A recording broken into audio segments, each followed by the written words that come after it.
kulanti wanaagsan daawadayaal mar kale barnaamijkeena falanqeynta wararka warbixinaha dhinaca diblomaasiyadda caalamka dhan qodobada aad ku maqli doontaan wararkeena waxa ugu weyn wararkii ugu dambeeyay xaaladda iyo xiisadda haatan dunida dhan ay ku hayso ee ka taagan aaga dhulka la isku haystay ee Kashmir iyadoo dalka Hindiya ay dadka Hinduuga ee gobolada Kashmir ka shaqaysanayay isla markaana shaqaalaha ay ka cararayaan halkaas xiisadda cirka isku shareertay iyo dalka Pakistan oo isagu ballan qaaday in uu cadaadiska ugu darna saari doono dalka Hindiya sidoo kalena go'aamo waaweyn saaray safiirkii dalka Hindiya ayaa laga eriyay isagana dalka Pakistan iyadoo sidoo kalena la joojiyay safiirkii ku sii socday magaalada Delhi ee xarunta dalkaasi qodobadii ugu dambeeyay ayaan daawadayaal idinka haya iyo wararkii ugu cusbaa Maraykanka iyo turkiga ugu dambeyntii waxay ka heshiiyeen ama heshiis ka gaareen xiisadii ka taagneed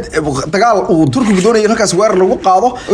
qaado waqooyiga dalka Suuriya isla markaana waxa ay labada wasaarad gaashin dhigeed soo saareen war qoraal oo wada jira qodobada kale daawada ku maqli doontaana dalka mid ah dalalka Carbeed oo boqolkiiba 50 dadka wadankaas ku dhaqani ama wadankaas u dhashay ay tageen dalka Turkiga sanadkii hore ama ay booqdeen dalka Turkiga dalka uu yahay dadka ay yihiin ayaa idin haya daawadayaasha qiimaha leh sidoo kale warbixino waaweyn ayaa idin haya iyo warar ku saabsan baadhitaankii weerarkii argagixiso ee lagu qaaday xarunta gobolka Banaadir qodobadaas kuwa kale ku maqli doontaan dabcan وسيدة بشي سيدات لبادي كوني سجالية توم ومعلمة خميس ومركلي برامج كني فلقين الدنيا وربحنا العدل والسيد برينا إن شاء الله وحنا قيمانكم سمعت دونا استمر كان إيجي دونا حالة ضلك هندي باكستان ضلك هندية صوابته وتدهي استمر كان أود فرح بدن يعد اسكوها لنا يودلك هندية يوحيالك وصابسن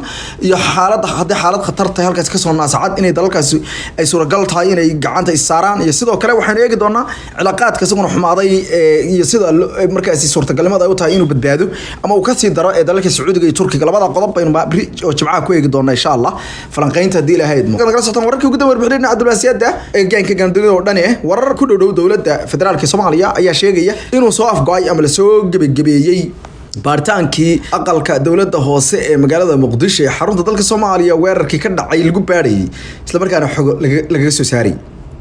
weerarkii 24 bishii hore ka dhacay magaalada Muqdisho oo bishii Luulyo ayaa waxa ay ahaayeen mid markaasi dhagaha dadka Soomaalida aad uga sii qaylinaya iyadoo loo arkay in xaruntu ay ahayd xaruntii ugu amniga badneed sidoo kalena mas'uuliyiintii amniga magaalada gacanta ku hayay balse ayagii la beegsaday inkastoo arintaas ay ahayd fariin aad u daran oo ay direen kooxaha markaasi weerar ka dameeyay haddana waxa la sheegay in baadhitaankii muddooyinkii ugu dambeeyay ee soconayay haatan uu muuqdo mid soo gabagabay iyadoo oo haatan uu muddo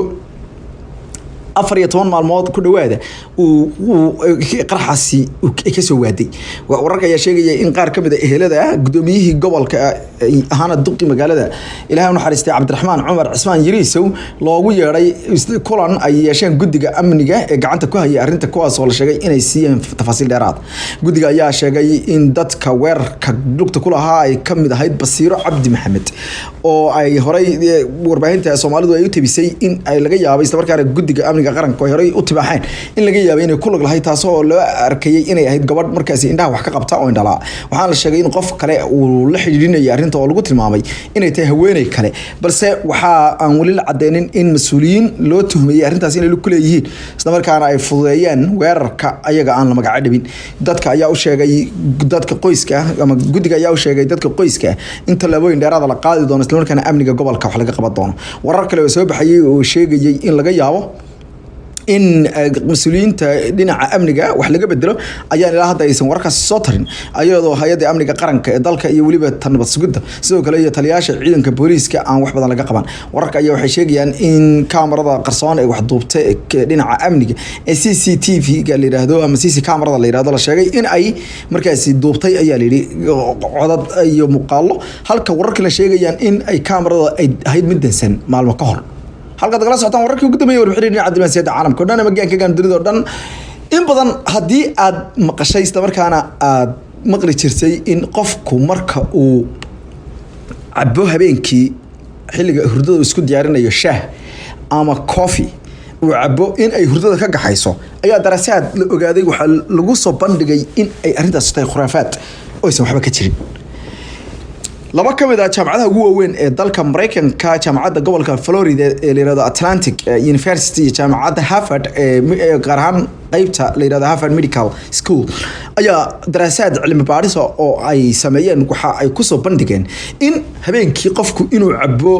waxa uu ku jiro maadada caffeine la yiraahdo wax kasta uu ku jiro haday tahay shaah ama ay tahay coffee uu san haba yaraatee waxba uu san u dhibaynin habsami u socodka hurdada iyo sidoo kale in hurdadu qofka ka xumaato xataa hadii uu gamo ama ay ka hortagto gamninka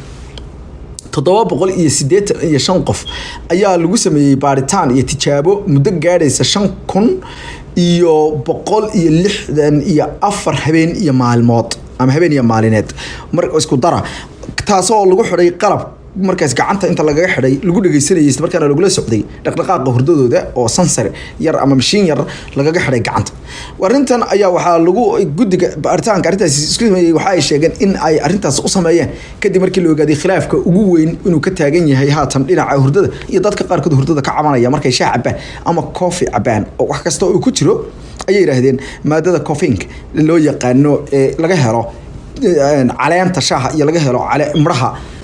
coffee laga helo ama bunka si kale waxa ay sheegeen hayadan waxay sheegeen khatiirtan arintaas ka sameysay balse in ay sidoo kale halkaas uu ku haray tartankii uu ku jiray waxyaalaha kale ee ay kamid tahay ayaa la yiri waxyaalaha maadooyinka laga helo waxyaalaha la dhuuqo ama dadka qacnugyada la yiraahdo haday tahay tubaakada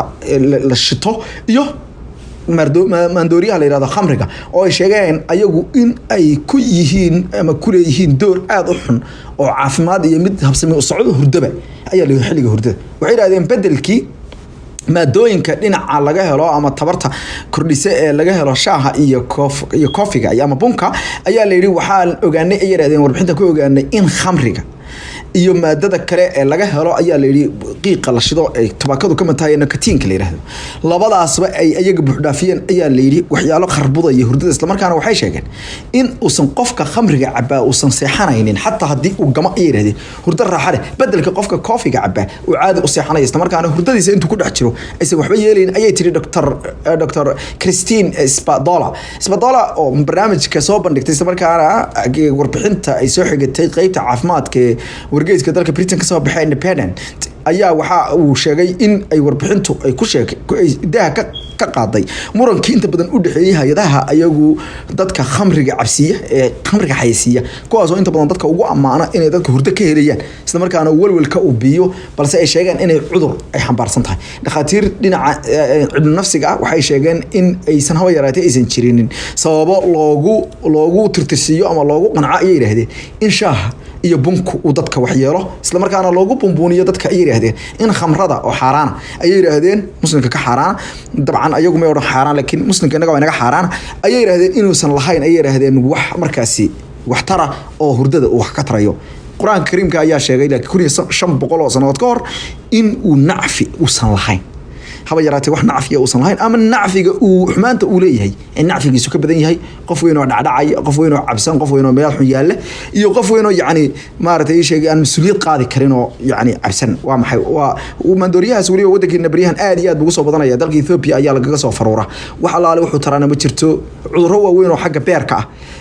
iyo waliba wuxuu keenaa khatar waana dangerous yaani marka loo eego waxyaalaha uu keeno iyo waliba sida uu dhaqaalahaaga iyo aakhiradaada waxaba if aakhiraba waxtar uusan lahayn halka dagaalada soo wararkii ugu dambeeyay warbixin dhinaca diblomaasiyadda caalamka oo dhan deegaanka gaandino oo dhan daawada qiimaha leh dal kamid ah dalalka caalamul islaam ayaa la ogaaday in dadkiisu 50% ay booqdeen sanadkii 2018 dalka Turkiga dalka Lebanon ayaa waxa uu noqday dalka kaliya ee caalamka ku yaala ee dhammaan muwaadiniintiisu 50% ay sanadkii hore tageen dalka Turkiga safiirka dalka Turkiga u fadhiya dalka Lebanon oo ka qayb galayay shirweynaha saddexda maalmood oo ka soconaya magaalada Ankara dalalka cilaaqaadka dowladda ee dalka Turkiga ee madaxweynaha dalka Turkiga uu qabto sanad walba oo safiirka oo leeyahay xakan kakiil ayaa soo bandhigay fiisayaasha wuxuu soo bandhigay fiisayaashii la siiyay dadkaasi laga soo siiyay garoonka iyadoo fiisa la'aan ay ku soo tagaan oo safaaradda ay sanay fiisa ka soo qaataan balse markii garoonka yimaadaan lagula dhufto iyo tigidhada ay ka soo ururiyay shirkadaha diyaaradaha oo muujinaya in dadka reer Lebanon ay halkaasi tagay ay yihiin in ka badan milyan iyo 500 taasoo ka dhigan dadka oo dalkaas ku dhaqan oo ah 6 milyan iyo charter in 50% dad gaaray halkaasi tagaan arrintan ayaa waxa ay fududeysay tan iyo sanadkii 2010 markii dalka Turkigu uu dowladda dalkaasi Beirut uu ogolaaday in muwaadiniinteedu ay si xor ah ku yimaadaan dalka waxaana la sheegay intaas sidoo kale kor u qaaday qorshihii dhinaca dhaqaalaha iyo waliba ganacsiga ee dalalka Carabta sida gaarka ay ugu sameeyeen ee loo yaqaan Greater Arab free trade area oo gafta loo soo gaabiyo kaasoo loogu talagalay qorshaha in ay dalalka Carabtu ay ka faa'iideystaan ayaa la yiri ama dadka Carbeed ayaa la ka faa'iideystaan ayaa la yiri ganacsi oo cashuur la'aan oo xor ah oo dowladda dalkaasi Turkiga u sameysay qorshaha la yiraahdo Greater Arab free trade area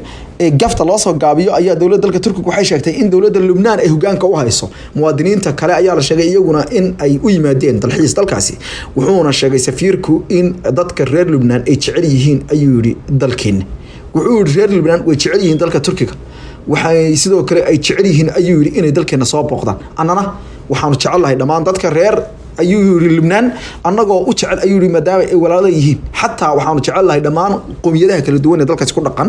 maadaama dalkaas qayb ay Kirishtaan tahay qayb Shiica tahay qaybna ay Sunniyiin yihiin ayuu ka wada wuxuuna sheegay in cid walba xiriir la leeyihiin dhawaan mayaano dhan waxaan sameeyay ayuu yiri xiriir aan la sameynayo dhamaan ayuu yiri qowmiyadaha kala duwan ee dalka ku dhaqan anoo markaas waxa xaqiijinaya in dalka Turkiga uu arko isku mid reer Lubnaan isla markaana ay isku mid soo dhaweynayaan hay'adda la yiraahdo the Turkish Cooperation and Coordination Agency ee tika loo soo gaabiyo iyo hay'adda kale la yiraahdo Yunus Imra Institute ee loo soo gaabiyo ayaa labagu waxay sheegeen in iyaguna ay ka sameeyeen maalgelin xoogan tan iyo sanadkii 2010 dalkaasi isla markaana hay'adda la yiraahdo Yunus Imra ama Imri Institute ee loo soo gaabiyay ayaa sheegtay in ay luqadda afka Turkiga ay kumanaan qof oo ka tirsan dalkaasi ay barteen taasoo ay iskuulo bilaash uga furtay dalkaasi dalka Turkiga ayaa dadaal xoogan oo dhaqankiisa ku soo celinaya isla markaana uu doonayo in dalalka caalamka islaam ku dhex galo wada isla markaana luqadda dalka Turkiga ayaa aad loo bartaa intayna ka bixin wararka Turkigana dowladda dalkaasi Turkiga waxa ay markabkii labaad u dirtay badda la isku haysto ee Qobrus markabka horey u taagnaa halkaasi ay Yafus ayaa waxa bedelay markab kale oo dowladda dalkaasi Turkiga ay u dirtay oo leeyahay Fatih ayaa la sheegay in uu ku biiray ceelka laga qodayo leeyahay ceelka leeyahay Karpas 1 kaasoo dhaca loo yaqaano ama deegaanka jasiiradda ah ee badda dhexdeeda loo yaqaan Famagusta dowladda dalka Turkiga waxay sheegtay in ayadoo tixgelinaysa codsiga ka yimid ayay tiri jamhuuriyadda Turkiga ee leeyahay the Turkish Republic of Northern Qobrus oo loo soo gaabiyo TRNC ayaa la dadajiyay ay yiraahdeen in markibta ugu casrisan gaar ahaan markabka ayaa la yiri jiilka lixaad ee dalka Turkiga uu hagaajiyay halkaas loo diro si uu dadajiyo ayaa la qoditaanka ceelasha in ku dhow 1710 mitir oo hoosta ayaa ilaa hadarta la qoday waxaana lagu hanweyn yahay ayaa la yiri in dhawaan laga soo saaro halkaas saliid aad u badan oo halkaas ceegaagta sida ay sheegayso wasaaradda dhinaca tabarta Fatih Dumis sidoo kale waxa ay Fatih Dumis waxa ay sheegeen in ay tani ka dhigan tahay in dowladda dalka Turkiga ay ku hanweyn tahay in kolka shidaalka laga soo saaro loogu deeqo dadka reer Turkiga ama jamhuuriyadda Turkiga ee waqooyiga Qobrus ku dhaqan ayaa la sheegay ra'iisul wasaaraha waqooyiga Qobrus Ersin Tatar ayaa waxa uu sheegay in ay doonayaan ayuu yiri in ay tabarta ay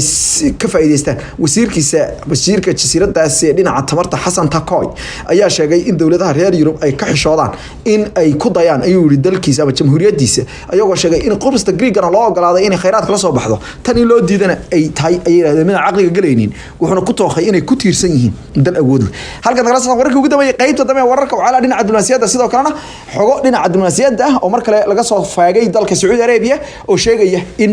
maxkamadayntii dadkii iyo kiiskii Jamal Khashoggi la rabo in la soo xiro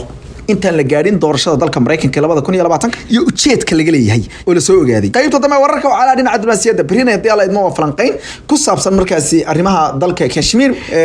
ama madqada Kashmir ee u dhaxeeya labada dalka Hindiya muxuu u tadhahay isla markaana waa maxay awoodda ay Hindiya isbiday sidoo kale maxay ka dhalan kara halkaasi dagaal haddii uu halkaasi ka dhasho sidee ayaa la isku cardaadqay karaa warbixinahaas iyo kuwa kale ku maqli doontaan jimcaha haddii ay bayd ma qaybta dambe hogaanina daqiiqayn